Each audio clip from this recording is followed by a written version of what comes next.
Here's the first question, David. HOHMADW 1978 asks, he asked this question on last year's show. What defensive player for the 2024 season will have the most impact? Who do you think? Abdul Carter. Okay. But tell me why. I just think that position lends itself to drama, positively and negatively. But in his case, positively for Penn State.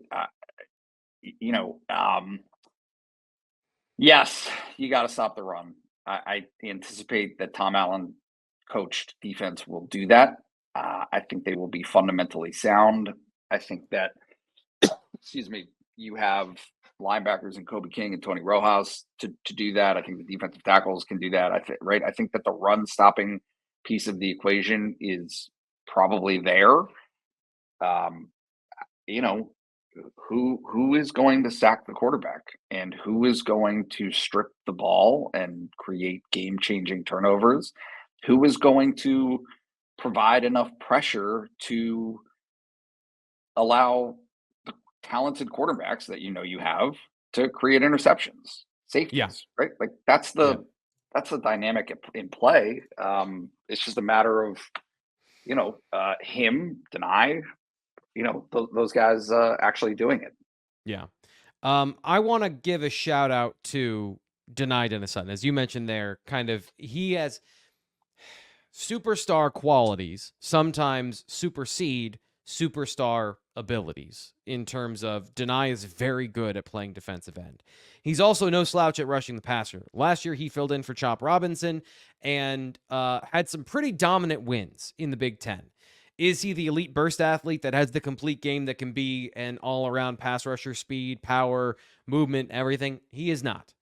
But he's 90% of it. And just because Abdul Carter is this potential game wrecker superstar that can get there first, I feel like we don't talk enough about how good Dennis-Sutton was and his potential leap to being another superstar on that side of the ball. I think that's a potential. But the guy I'm going to highlight because of the scheme and because of his talent is Tony Rojas. I think Tony Rojas in this defense, now the will linebacker in any defense generally is a playmaker, but just in Tom Allen's defense, some of the responsibilities against the pass that they're asked to execute, they're blitzing, run defense, involved in everything.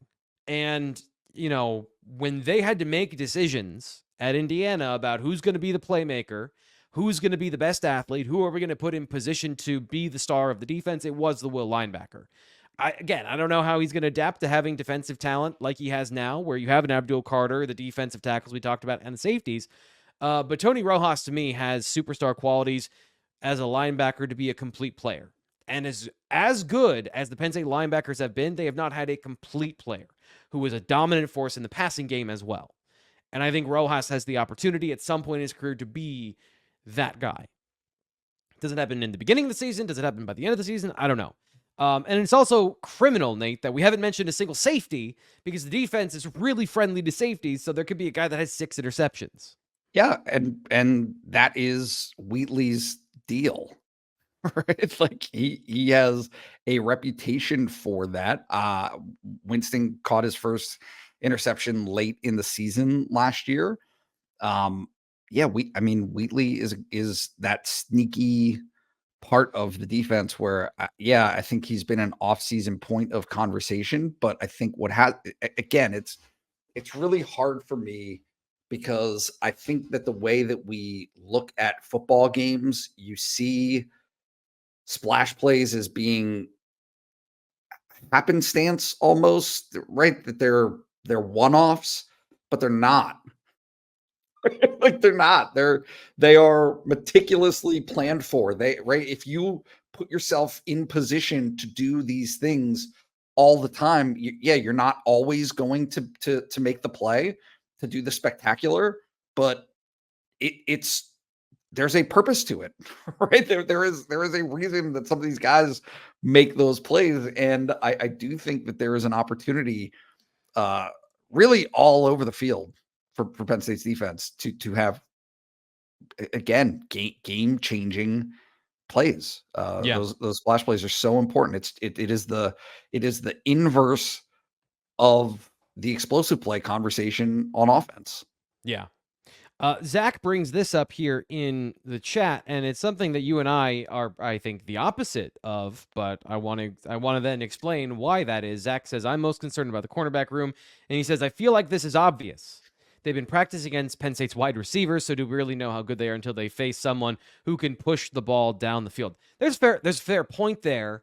I think it's a little overstated that the receivers at Penn State are terrible. It feels like that's kind of like bordering on blatant disrespect for the receiver room. I don't think they're that bad. No. But the reporting and everything we've been talking about is be very excited about this cornerback room, and Zach's feeling the opposite way. So do you think he's valid? Do you think it's fair that he feels that way? Do I think it's fair? I think that last year's the Peach Bowl specifically exposed potential issues with the players that will be playing this year, or some of the players that will be playing this year, right? Some of the challenges that they had in that game against a team that could pass the ball, right? I don't know that last year's schedule gets the attention that it should for just how dismally bad the passing operation in specific was for most of the teams on Penn State's schedule. There were no team like who passed the ball well other than, and I'm not saying that was not influenced by Penn State. It was, but Iowa couldn't throw the ball. Ohio State really couldn't, right? I mean, through the season, were they awesome?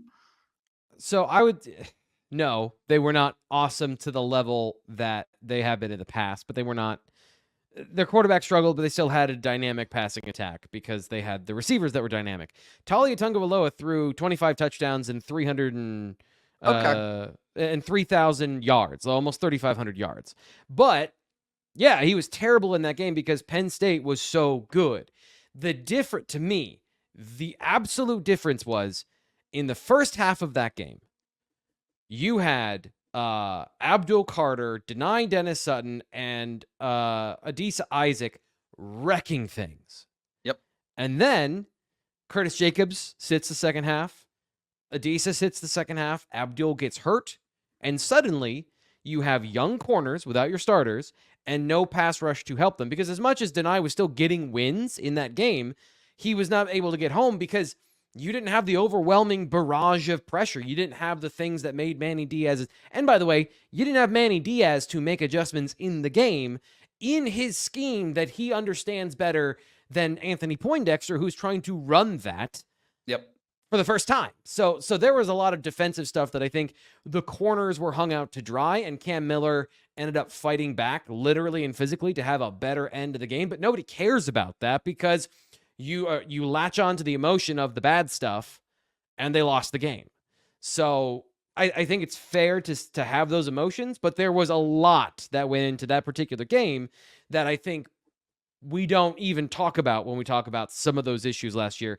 And then I would agree. Outside of maybe Tagovailoa, I was told going into the game that the quarterback at Illinois was good, and from a talent perspective, he was good, but the offense couldn't operate.